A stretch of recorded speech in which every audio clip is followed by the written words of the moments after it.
lack of defining what the value proposition is of a procurement, how you're going to measure what the value is.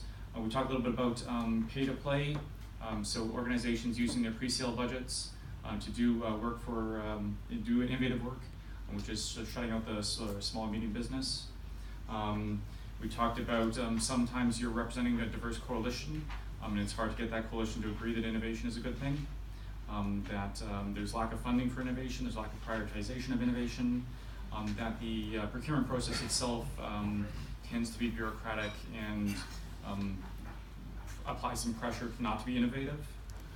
We talked about how accreditation of vendors can be slow and costly, and how there is a desire to make innovation a problem to be achieved from offshore rather than something to do ourselves, and just competition with offshore in general being a problem. As for things that people are doing about it, engaging early with vendors, sharing what the problem is, publishing a roadmap of future work, so not just what the current tender is, but what the oncoming work was planned for next year or more, and educating the business to plan to have a roadmap that's workable for not just the next month, but for the next several years.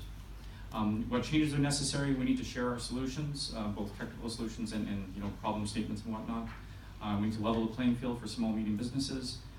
We need to be willing to change the rules to achieve our objectives. We need to work to principles rather than to the specific rules that were written down, the wording, the idea, rather than the wording. We need to be flexible, and we need to quantify the value of the innovation that we are doing.